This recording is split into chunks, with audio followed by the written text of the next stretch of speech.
부활의 아침입니다. 예수께서 죄와 사망의 권세를 깨뜨리시고 부활하셨습니다. 예수님의 부활은 인류 역사상 최대의 기적이요 축복의 사건입니다. 우리 기독교 신앙의 핵심도 바로 이 예수 그리스도의 죽음과 부활에 있습니다. 이제 우리 매년 그랬던 것처럼 오늘도 옛날 동방교회 성도들이 부활절 아침에 했었던 인사를 나누시겠습니다. 한 분이 예수님이 부활하셨습니다. 그러면 상대방이 정말로 예수님이 부활하셨습니다. 두 분께 서로 인사하시겠습니다. 예수님이 부활하셨습니다. 정말로 예수님이 부활하셨습니다. 아멘. 그렇습니다. 예수님 부활하셨습니다. 정말로 부활하셨습니다. 오늘 우리는 예수 그리스도께서 부활하셨음을 기억하면서 이 예배를 드리고 있습니다. 그런데 예수께서 부활하셨다 이 말 속에는 그 부활 이전에 죽음이 있었음을 전제하고 있습니다. 여러분, 어떻게 보면 죽음이라고 하는 거 사실 특별한 사건이 아닙니다. 성경은 모든 사람들이 다 죽는다고 얘기하고 있습니다. 불신자들도 성경을 모르는 사람들도 이것은 다 인정하고 있는 사실입니다. 사람들은 매일같이 죽음의 소식을 듣습니다. 연로하셔서 돌아가신 분들도 있고, 교통사고로 죽기도 하고, 또 질병에 걸려 죽기도 합니다. 어제도 인터넷에 기사들을 쭉 검색하다 보니 여러 가지 사망의 소식이 실려 있었습니다. 부산의 한 의과대학에서 대학병원에서 근무하는 40대 안과의사, 갑작스럽게 숨졌다고 하는데 그저 과로사일 거다 추정만 할 뿐입니다. 영동고속도로에서는 승용차가 가드레일을 들이받으면서 이게 뒤집혀서 그 안에 있던 운전자, 외국인으로 추정되는 그런 운전자가 사망하는 그런 일도 있었습니다. 여기 가까운 시흥 무랑호수에 차량이 빠져서 안에 타고 있던 70대 남녀가 또 숨지는 그런 사고도 있었습니다. 먹지 못해 기아로 죽는 사람도 많이 있습니다. 지금 이스라엘과 팔레스타인 사이에 전쟁이 벌어지고 있는데 이스라엘이 가자 지구를 봉쇄했잖아요. 그러다 보니까 그 안에 있는 많은 아이들이 기아로 인하여서 굶어서 먹을 것이 없어서 죽어가고 있다는 그런 얘기입니다. 이렇게 많은 사람들이 과거에도 죽었고 지금도 죽고 있고 앞으로도 죽을 것입니다. 이렇게 누구나 죽음의 현실 받아들이지 않을 수가 없는데 이 죽음과 관련돼서 사람들이 갖고 있는 관심이 무엇입니까? 사람이 죽으면 그 다음에 어떻게 되냐, 여기에 관심을 갖고 있습니다. 그런데 그렇게 질문하지만 영원히 이것은 모든 사람들에게 있어서 숙제입니다. 죽음 이외에 대해서 여러 가지 얘기하지 않습니까? 토속신앙에서는 이승과 저승이 있다고 얘기합니다. 죽음이라고 하는 것은 이승에서 저승으로 옮겨지는 거다, 그렇게 얘기합니다. 그래서 저승사자의 인도로 염라대왕 앞에 가서 심판을 받는다, 그렇게 얘기합니다. 요즘에는 이렇게 장례를 치를 때 운구차를 이용하지만 제가 어렸을 때만 해도 시골에서는 상여로 장지까지 운구를 했었습니다. 운구를 하면서 장송곡을 부르는데 앞에서 요령을 치는 사람 선창을 하면 상역군이 후렴으로 응답하면서 갑니다.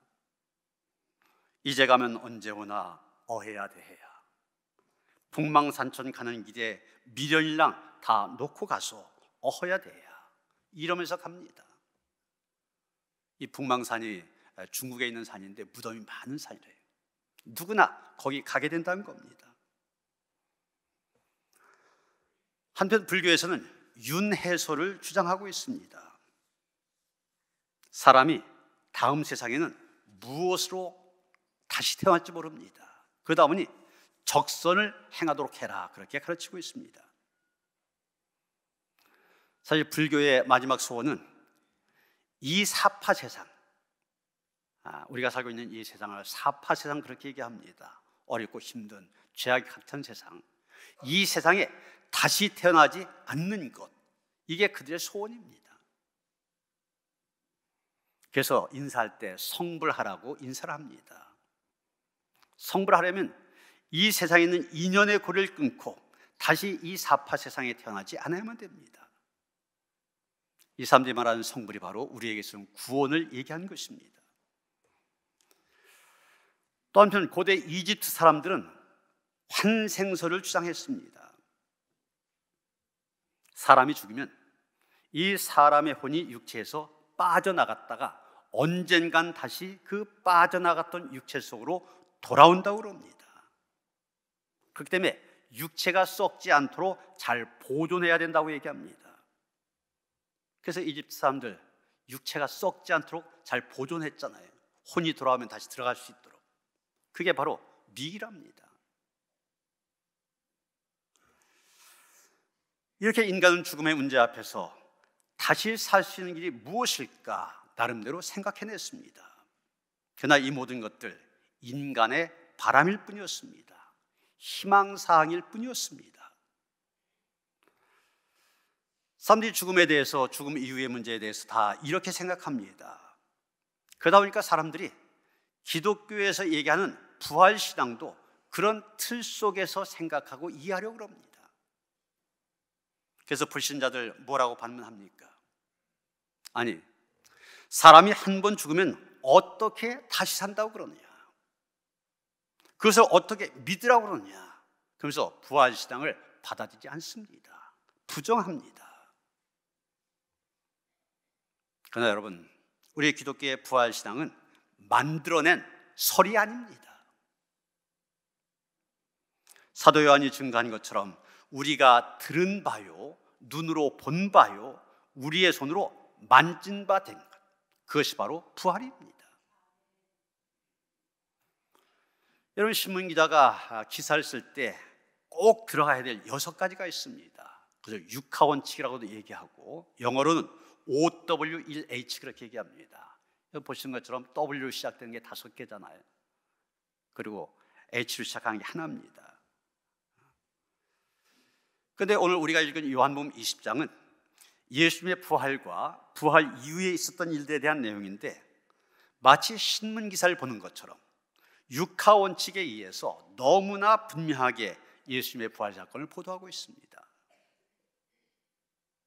먼저 언제, 예수님이 언제 부활하셨냐, 1절에 분명히 얘기하잖아요.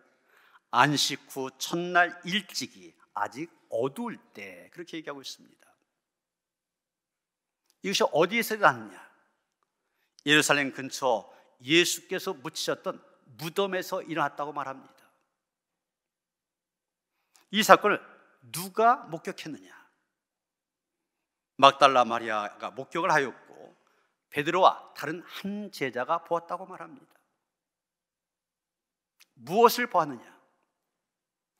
예수께서 묻히셨던 무덤의 돌문이 열려져 있고 무덤이 비어있는 모습을 보았고, 몇몇 사람들은 부활하신 예수님을 친히 목격했다고 말합니다. 어떻게 이런 일을 목격했느냐?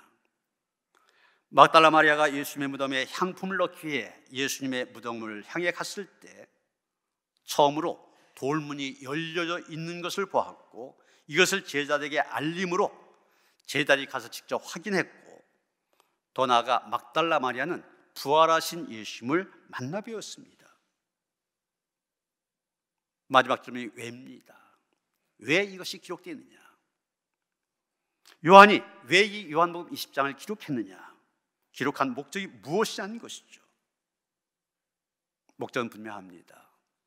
예수께서 분명히 부활하셨다고 한 것을 독자들 하여금 믿게 하기 위해서입니다. 그래서 돌문이 옮겨진 것을 얘기했고 무덤 안의 현장 상황에 대해서 상세하게 얘기한 것입니다.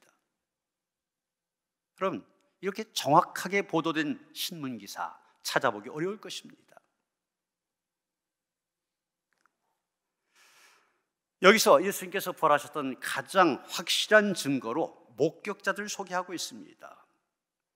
오늘 본문에서는 막달라 마리아 그리고 베드로와 다른 제자를 목격자로 소개하고 있습니다. 그런데 요한만 목격자를 얘기한 것이 아닙니다. 우리가 오늘 교동문으로 읽은 말씀 고린도전서 15장의 말씀인데 여기 보면 뭐라고 했습니까? 바울은 부활의 목격자로 베드로, 12사도, 500여 명의 형제들 그리고 마지막에는 자기에게까지 나타났다 이렇게 증거하고 있습니다.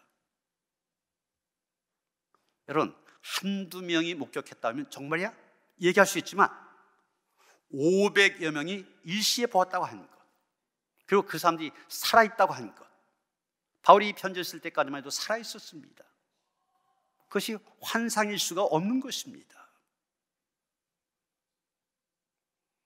그래서 초대교회 제자들은 예수의 부활을 전하다가 순교를 하기도 하였고 고난을 당하기도 하였습니다. 여러분, 만약 예수의 부활이 역사적 사실이 아니라 허구에 지나지 않는다면 많은 제자들이 사람들이 허구 때문에 거짓말 때문에 죽었다는 얘기가 됩니다. 그러나 여러분, 조작된 허구를 위해서 죽을 사람은 없습니다. 여러분, 쿠오바디스라는 영화에서 우리가 보는 것처럼 베드로 같은 제자는 예수님의 부활을 전하다가 십자가에 거꾸로 매달려 죽었다고 얘기합니다. 여러분, 베드로가 어떤 사람입니까? 예수님이 붙잡혀 갔을 때 자기의 목숨을 부지하기 위해서 어린 소녀 앞에서 3번씩이나 난 저 예수를 모른다 부인했던 사람입니다. 그런데 그런 베드로가 예수님의 부활을 증거하고 있습니다. 담대하게 거칠 것 없이 증거합니다. 만약 그가 부활을 확신하지 않았다고 하면 어떻게 십자가에 거꾸로 매달려까지 부활의 예수님을 전하다가 죽을 수 있었겠습니까? 이렇게 예수님의 부활은 만들어낸 희망사항이 아니고 요한이 얘기한 것처럼 직접 본 바요, 만진 바요, 들은 바가 된 사실입니다. 역사적 사건이었지 전설이 아니란 얘기입니다. 여러분, 역사적 사건이라고 하는 것은 누가 만들어낼 수 있는 것이 아닙니다. 여러분, 우리나라에도 역사적인 사건이 많이 있었잖아요. 3월달 대표하는 3.1절이 있었고 4월달이면 4.19 있습니다. 3.1절이나 4.19 말 그대로 역사적인 사건이었지 누가 만들어낸 말이 아닙니다. 예수 그리스도의 부활 사건도 마찬가지입니다. 역사적 사건이었습니다. 부활 후 40일 만에 구름 타고 승차하시면서 너희가 지금 본 그대로 다시 오리라 말씀하셨습니다. 그런데 이렇게 분명한 사실이지만 많은 목격자들, 그들이 하나둘씩 사라지면서 2세기가 들어서서 이단자들이 생겨나기 시작하였습니다.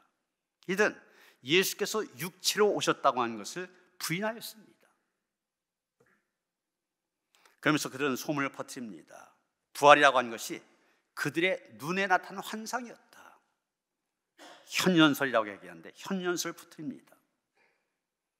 또 예수의 부활은 제자들이 시체를 훔쳐간 다음에 퍼뜨린 말이다, 소문이다.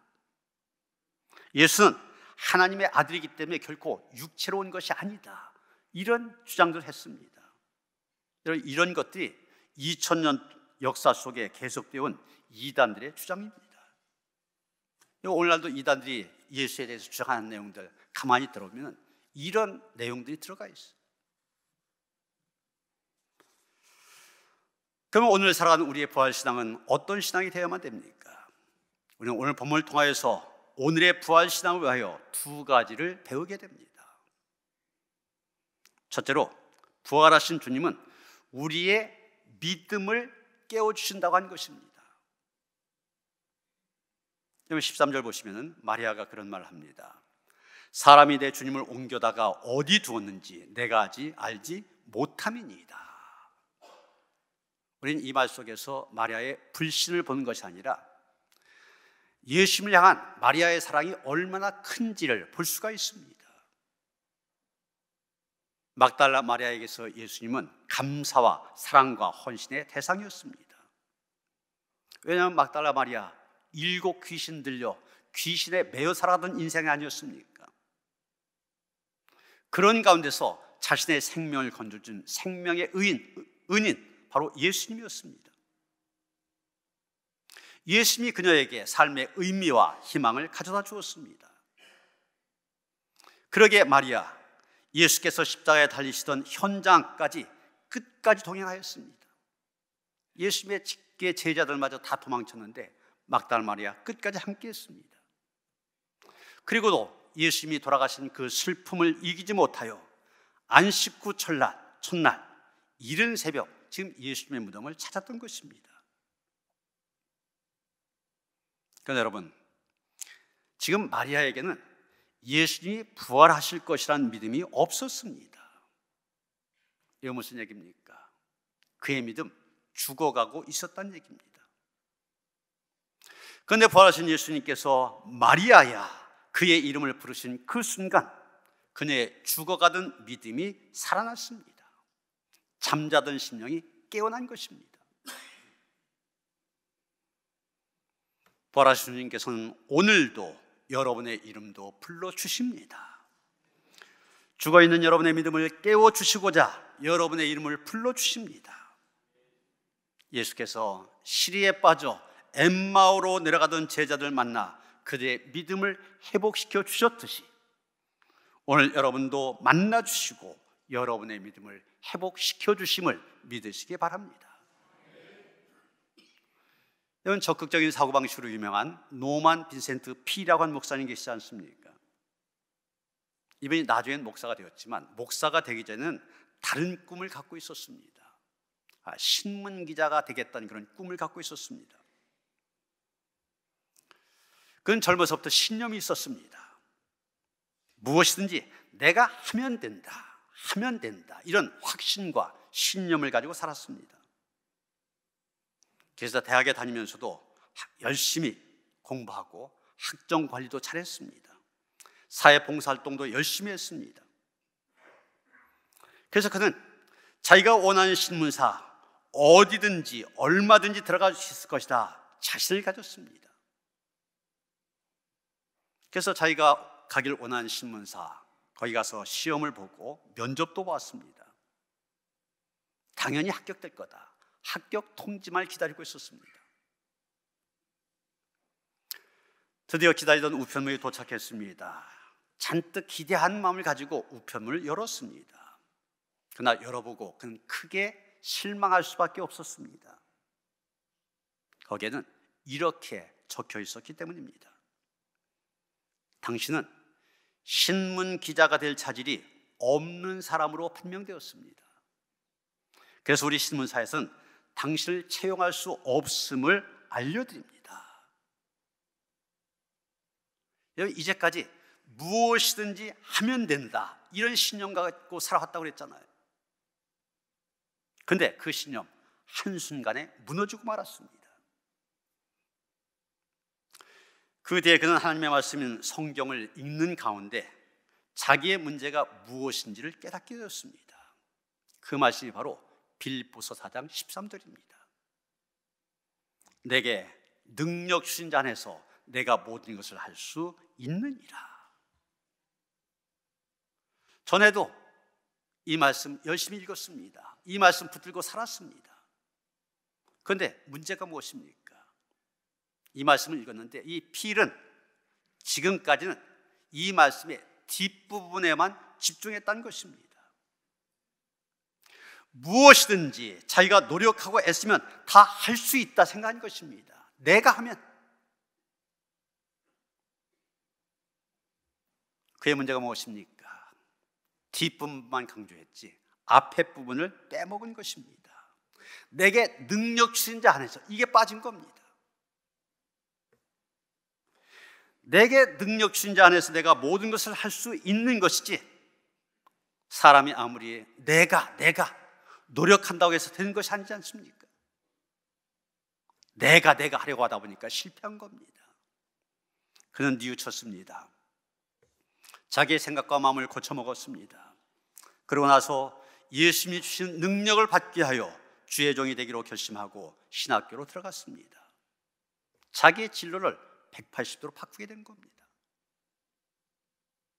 여러분, 내게 능력 주신 자 안에서 이걸 놓치면 안 됩니다. 내게 능력 주신 자 안에서 이 믿음이 깨워져야만, 이 믿음이 회복되어야만 우리는 낙심의 자리에서 일어설 수 있습니다. 절망의 자리에서 소망을 가질 수 있게 된 것입니다. 여러분, 부활하신 예수님은 오늘 좌절하고 오늘 낙심하고 오늘 시리에 빠진 여러분 찾아오십니다. 부활하신 예수님은 부활의 오늘 이 아침 성령으로 여러분을 찾아와 주십니다. 우리가 할 일은 그 안에 거하기만 하면 된 것입니다. 그분 안에서, 능력 주신 자 안에서 모든 것을 할 수 있는 능력의 삶을 살아갈 수 있게 된 것입니다. 두 번째, 오늘 말씀에서 우리가 배우는 것은 부활하신 예수를 만날 때 삶이 완전히 변화가 된다는 것입니다. 예수님이 십자가에 달려 돌아가셨을 때 마리아 얼마나 슬퍼했겠습니까? 그리고 예수님의 시신에 향품을 넣기 위해 무덤을 찾았을 때 무덤 문이 열려지고 예수님의 시신이 없어졌다고 하는 걸 발견했을 때 얼마나 낙심이 되었겠습니까? 그러나 부활하신 주님을 만났을 때 절망이 변하여 희망이 되었고 슬픔이 변하여 기쁨이 되었습니다. 더 나아가 그녀는 사명자가 되었습니다. 부활하신 예수님은 그녀에게 한 가지 사명을 주셨습니다. 그것은 내가 보고 들은 것을 형제들에게 가서 전하라는 것입니다. 17절 하반절 말씀입니다. 이르되 내가 내 아버지 곧 너희 아버지 내 하나님 곧 너희 하나님께로 올라간다 하라. 이제는 마리아 더 이상 슬픔에 잠겨 있을 필요가 없었습니다. 예수님의 부활을 전하는 증인이 되었습니다. 내가 주를 보았다. 내가 주님을 만났다. 주님께서 나에게 이렇게 말씀하셨다. 들은 대로 전하는 사람이 되어졌습니다. 부활하신 주님은 오늘도 우리를 만나 주십니다. 물론 우리가 예수님을 육신적으로 만날 수는 없습니다. 그러나 주님 성령으로 우리와 함께 계십니다. 우리를 만나 주시고 우리에게 말씀해 주십니다. 예전에 제자들을 만나 주셨듯이 동일하게 성령으로 우리를 만나 주십니다. 성령님을 통하여 우리는 마리아가 만났던 예수님 똑같이 만날 수가 있습니다. 그리고 그 예수님을 만날 때 우리의 삶이 달라집니다. 슬픔이 변하여 기쁨이 됩니다. 낙심이 변하여 소망이 됩니다. 의심이 변하여 확신이 되어집니다. 여러분, 부활이라고 하는 불후의 명작이라고 하죠. 이것을 남긴 러시아의 문호 톨스토이, 그는 자기가 어떻게 해서 새 사람이 되는지 이렇게 고백을 하였습니다. 예수님을 만난 다음에 제 삶에 변화가 일어났습니다. 이전에 제가 바라던 것을 바라지 않게 되었으며 제가 결코 바라지 않았던 것을 바라게 되었습니다. 이전에 저의 눈에 악으로 보였던 것이 선으로 보였으며 선으로 보였던 것이 악으로 보였습니다. 그렇습니다. 우리가 부활하신 주님을 만나고 나면 우리가 보는 것들, 그 보고서 마음으로 생각하는 것이 달라집니다. 달라지면서 우리의 삶 자체가 달라집니다. 변합니다. 더욱 주님을 닮아가게 됩니다. 올해 부활절 우리가 더 변화해서 더 주님을 닮아가게 될 수 있기를 바랍니다. 이것이 오늘의 부활절 지키는 삶에게 있어서는 너무나도 소중한 그런 일입니다. 사랑하는 성도 여러분, 우리는 지금 부활절 예배를 드리고 있습니다. 그런데 우리의 부활절이 어제의 부활절이 되어서는 안 됩니다. 단순히 주님의 부활을 기념하는 자리가 되어서는 안 된다는 얘기입니다. 또 내일의 부활절이 되어서도 안 됩니다. 맞아, 장차 부활할 거야, 이런 믿음 가지고 부활 사건을 내일로 미뤄서도 안 된다는 얘기입니다. 우리의 부활절은 오늘의 부활절이 되어야만 됩니다. 오늘 지금 여기서 부활하신 예수님을 만나고 그 부활하신 예수님을 통하여 우리의 믿음이 다시 한번 깨어나고 우리의 삶이 변화되고 나아가 주님의 부활을 전할 수 있어야만 됩니다. 이것이 오늘의 부활절을 지키는 길이요, 오늘의 부활신앙으로 살아가는 것입니다. 우리 모두가 이 오늘의 부활신앙, 이 신앙으로 인하여서 부활의 영광과 기쁨에 참여한 그런 성도들 되어주시기를 주님의 이름으로 축원합니다. 하나님, 우리와 하여금 예수님의 부활에 대한 분명한 믿음을 갖고 나와 부활의 주님을 예배할 수 있게 하시니 감사드립니다. 흔들리지 않게 하여 주시옵소서. 부활의 믿음으로 우리의 믿음이 깨어나게 하시고 부활신앙으로 우리의 삶이 변화되게 하여 주셔서 온전 주님의 제자 되어 세상을 하나님의 나라로 바꾸어가는 그런 제자의 삶을 살아갈 수 있도록 우리를 붙들어 주시며 인도하여 주시옵소서. 예수 그리스도 이름 받들어 기도하여 싸움나이다. 아멘.